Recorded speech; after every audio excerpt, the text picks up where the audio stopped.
कांद्यापासून बांध्यापर्यंतच्या सामान्य शेतकरी मित्रांसाठी आपला मित्र उदय लाड घेऊन आले अनोखा व्हिडिओ पाहून सर्वांची शेती मित्र करतो आता मनापासून खूप खूप स्वागत. शेतकरी मित्रांनो, आपण सर्वांनी आता थंबनेल पाहितलं आणि आपण सर्वांनी आता टायटल सुद्धा वाचले. कांद्यापासून बांध्यापर्यंतच्या सामान्य कांदा उत्पादक कास्तकार बांधवांच्या मनातील सध्याचा हा सर्वात महत्त्वाचा सवाल, जो सवाल सध्या तुमच्या, माझ्या व आपल्या सर्वांच्या मनात उपस्थित झालाय, जो सवाल चांद्यापासून बांध्यापर्यंतचा प्रत्येक सामान्य कांदा उत्पादक कास्तकार बांधव हा विचारायला लागलाय. ज्या सवालाच्या अनुसार अखेर 15 जुलैनंतर आता देशांतर्गत बाजारामध्ये जास्तीत जास्त किती वाढणार कांद्याचा दर? चला तर मग आपल्या सर्वांच्या मनातील या सर्वात महत्त्वाच्या 100 प्रश्नाच्या आजच्या व्हिडिओच्या माध्यमातून प्राप्त करूया तिथं उत्तर. ज्यांना या प्रश्नाचं अचूक उत्तर जाणून घ्यायचं आहे त्या सर्वांनी हा व्हिडिओ आता सुरुवातीपासून शेवटपर्यंत पाहावा. जिथं व्हिडिओ पाहत असताना आपल्या सर्वांना व्हिडिओमधील माहिती मनापासून आवडल्यासारखी वाटेल तिथं व्हिडिओस लाईक करा. जास्तीत जास्त सामान्य कांदा उत्पादक कास्तकार बांधवांपर्यंत अत्यंत महत्त्वाचा व्हिडिओ पोहोचवण्यासाठी जरूर व्हिडिओला शेअर करा. ज्यांनी आतापर्यंत चॅनलला सबस्क्राईब केलंच नाही त्या सर्व कास्तकार बांधवांना मनापासून कळकळीची विनंती आहे की जरूर चॅनलला सबस्क्राईब करून नोटिफिकेशन बेलला या ठिकाणी ऑल करून घ्या. याच्यामुळे येणारा प्रत्येक व्हिडिओ आपल्या सर्वांना या ठिकाणी मिळत राहतो आता सतत. कांद्यापासून बांध्यापर्यंतच्या सामान्य कांदा उत्पादक कास्तकार बांधवांच्या मनातील हा सध्याचा सर्वात महत्त्वाचा सवाल आहे. ज्या सवालाच्या अनुसार अखेर 15 जुलैनंतर देशांतर्गत बाजारामध्ये जास्तीत जास्त किती वाढू शकतो आता कांद्याचा भाव?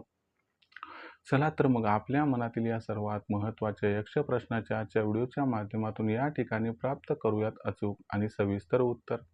सध्याच्या कंडिशनला आपण सर्वांनी जर बघितलं तर देशांतर्गत बाजारामध्ये जी कांद्याची दरपातळी आहे ना, ही दरपातळी सध्या आहे 2000 रुपये प्रति क्विंटल पासून 2200 रुपये प्रति क्विंटल. हां, कुठे कुठे बाजारभाव 2800-3000 पर्यंत दिसत आहेत. अशा बाजार समित्या क्वचित आहेत आणि क्वचित मालाला हा दर मिळतो आणि कुठं बाजारभाव तुम्हाला 1300-1400 पर्यंत सुद्धा दिसत आहेत. अशा सुद्धा बाजार समित्यांची संख्या कमी आहे. सामान्यतः A1 क्वालिटीचा जो माल आहे तो सध्या 2000 ते 2200 किंवा याही उपर सध्या सुरू आहे. मग अशा परिस्थितीमध्ये सर्वात महत्त्वाचा पहिला प्रश्न की 15 जुलैनंतर कांदा भाव वाढणार अथवा नाही? तर बघा मित्रांनो, आता जवळपास हे निश्चित झाले की 15 जुलैनंतर कांदा भाव हे 100% वाढणार आहे. मग आता दुसरा प्रश्न या ठिकाणी निर्माण झालाय की जर कांद्याचा बाजारभाव हा 15 जुलैनंतर वाढणार असेल तर मग 15 जुलैनंतर देशांतर्गत बाजारामध्ये जास्तीत जास्त किती वाढू शकतो कांद्याचा दर? जर या प्रश्नाचं अचूक उत्तर घ्यायचं म्हटलं तर या ठिकाणी कांद्याची मागणी व पुरवठ्याची सध्या स्थिती कशी आहे, 15 जुलैनंतर ही स्थिती कशी राहणार व याचा परिणाम मग कांद्याच्या दरावरती 15 जुलैनंतर कशा पद्धतीनं होऊ शकतो हे प्रथम जाणून घ्यावं लागेल. तर बघा मित्रांनो, सध्याच्या कंडिशनला पुरवठ्याचं जर म्हणाल तर तुम्हाला माहिती आहे की दरवर्षी 15 जुलैनंतर आपल्याला कर्नाटकमधून आणि त्यानंतर थोडाफार दक्षिणेतील इतर राज्यातून जो अर्ली खरीपचा कांदा आहे तो मार्केटमध्ये येताना दिसतो आणि हा जो अर्ली खरीपचा कांदा आहे तोच बाजारभावाला 15 जुलैनंतर निश्चित करत असतो. पण यंदा झाले काय की अल्निनोचं वर्ष असल्यामुळे सुरुवातीपासून पाऊस कमी आहे, तिथं पाणीच त्या ठिकाणी त्यांना मिळालं नाही आणि त्याच्यामुळे ते अर्ली खरीप कांदा या ठिकाणी लावू शकले नाहीत किंवा फार कमी प्रमाणात. आता मला सांगा, पेरलंच नाही तर उगवणार आहे का? मग अशा परिस्थितीमध्ये एक तर लागवडच कमी झाली त्यामुळे उत्पादन फार कमी होणार आहे. जे उत्पादन होणार आहे त्यात क्वालिटीचा इश्यू आहे आणि हे येणारं उत्पादन उशिरानं मार्केटमध्ये येणार आहे. म्हणजे तात्काळ 15 जुलैनंतर खूप मोठ्या प्रमाणात आपल्याला दरवर्षी जेवढा कर्नाटक व दक्षिणेतील इतर राज्यातून कांदा येताना दिसतो तो येणार नाही. म्हणजे 15 जुलैनंतर फ्री लायसन आहे कांद्याच्या बाजारभावाला तेजी प्राप्त करण्याचं. कारण कांदा जो आहे तो या ठिकाणी यामुळे वाढणार आहे की पुरवठा जो आहे तो 15 जुलैनंतर आपल्याला भयंकर घटताना दिसणार. त्यामागचं कारण आहे कर्नाटक व दक्षिणेतील इतर राज्य. त्याच्यानंतर दुसरा महत्त्वाचा मुद्दा काय आहे की रब्बी हंगामातील कांदा उत्पादन यावर्षी कमी झाले. हे 11% कमी झाले हे मी तुम्हाला मागच्या व्हिडिओ सांगितलेलं आहे बऱ्याच वेळा. पण मुख्य मुद्दा काय की त्याचा परिणाम मात्र आता 15 जुलैनंतर दिसून येईल. आता कशा पद्धतीने दिसून येईल तर लक्षात घ्या, उत्पादन कमी आहे. मला सांगा, विहिरीतच पाणी कमी आहे तर त्या ठिकाणी आपल्या बादलीमध्ये पाणी कसं येणार? कमीच येणार.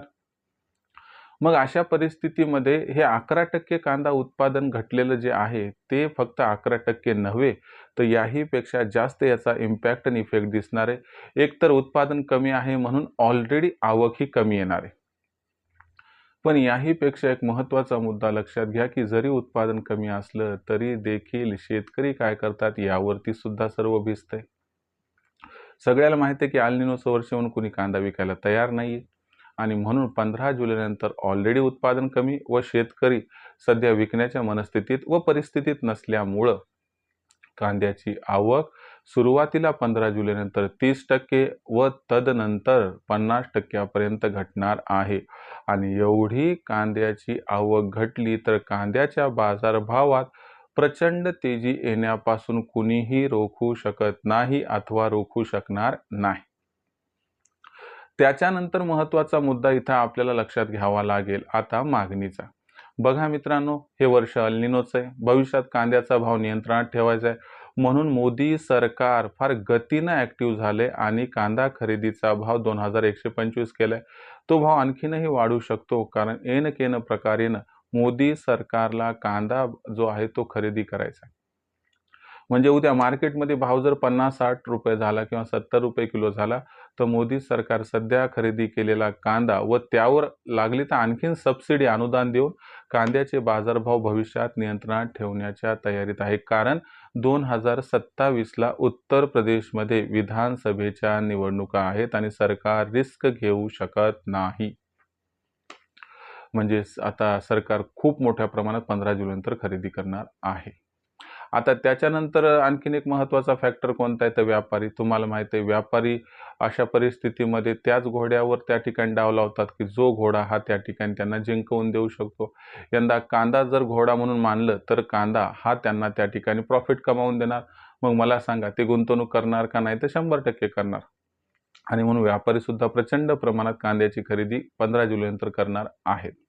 त्याचबरोबर आपली काही आंतरराष्ट्रीय जगतामध्ये बांधिलकी आहे ज्यामुळे आपल्याला कांदा कमी जरी असला देशामध्ये तरी निर्यात केल्याशिवाय गत्यंतर नाही, ती करत राहावी लागणार आहे। कारण धरसोड प्रवृत्तीचं जर आपलं नियोजन असेल तर भविष्यात आपल्याकडून 2-4 रुपयानं कांदा प्रति किलो स्वस्त दिला तरी कुणी खरेदी करणार नाही म्हणून सरकार हे जोखीम घेऊ शकत नाही। आणि शिवाय देशामध्ये कांद्याचा वापर मागच्या वर्षीपेक्षा सध्या 10 ते 12% वधारलेला आहे, तर हाही एक महत्त्वाचा फॅक्टर आहे। ओव्हरऑल सिच्युएशनला समअप करत असताना असं लक्षात येईल की कांद्याची मागणी आणि कांद्याचा जो पुरवठा आहे त्याच्यामध्ये खूप मोठा गॅप हा आपल्याला 15 जुलैनंतर निर्माण होण्यासाठी पोषक परिस्थिती दिसत आहे। ही परिस्थिती कांद्याच्या बाजारभावाला जबरदस्त आणि जोरदार तेजी प्रदान करणार आहे। या असणाऱ्या परिस्थितीमध्ये कांद्याचा बाजारभाव या तेजीत सुरुवातीला 15%ची वाढ ही तात्काळ नोंदवेल। म्हणजे किती तर गणितीय भाषेत 300 रुपयांची तेजी। तर 300 रुपयाची तेजी आली तर भाव आपल्याला 2300 ते 2500च्या दरम्यान 15 जुलैनंतर तात्काळ दिसतील आणि अनुकूल परिस्थितीमध्ये तुम्हाला कांदा बाजारभाव 31 जुलैपर्यंत 2800 ते 3000 पर्यंत जर पोहोचताना दिसले तर आश्चर्य वाटायला नको असं जाणकारांचं इथं आहे स्पष्ट मत। तर हे होतं मित्रांनो आपल्या प्रश्नाचं उत्तर की 15 जुलैनंतर जास्तीत जास्त किती वाढू शकतो कांद्याचा बाजारभाव। आता शेवटचा प्रश्न की बाबा मग कांदा आम्ही कधी विकायचा तर लक्षात घ्या मित्रांनो, मला वाटते 3000 पर्यंत कांदा विक्री करू नका। 3000च्या वर गेले की थांबू नका। प्रत्येक तेजीत टप्प्याटप्प्याने कांदा विक्री गेली तर आपल्या या ठिकाणी होऊन जाईल फायदा। भविष्यात देशात मग कांद्याची दरपातळी कशी राहील बरं, याबद्दल अधिक अचूक माहिती जाणून घेण्यासाठी पाहत राहा आवडतं यूट्यूब चॅनल शेती मित्र। व्हिडिओमधील माहिती जर आवडली असेल तर व्हिडिओस लाईक करा। कांदा उत्पादक कास्तकार बांधवापर्यंत हा अत्यंत महत्त्वाचा व्हिडिओ पोहोचवण्यासाठी व्हिडिओला शेअर करा। चॅनलला आतापर्यंत सबस्क्राईब केलं नसेल सबस्क्राईब करून नोटिफिकेशन बेललाही ऑल करा। याच्यामुळे येणारा प्रत्येक व्हिडिओ हा आपल्या सर्वांना या ठिकाणी मिळत राहतो आता सतत। तर शेतकरी मित्रांनो, अशाच एका नवीन व्हिडिओसह मी आपला मित्र उदय लाड आपल्या सर्वांना आवडते यूट्यूब चॅनल शेती मित्र मिळत राहील सातत्याने। तोपर्यंत तमाम शेतकरी मित्रांचे व कांदा उत्पादक कास्तकार बांधवांचे आजच्या व्हिडिओत आपला मित्र उदय लाड हा मनापासून व्यक्त करतो। आपल्या सर्वांचे खूप खूप आभार।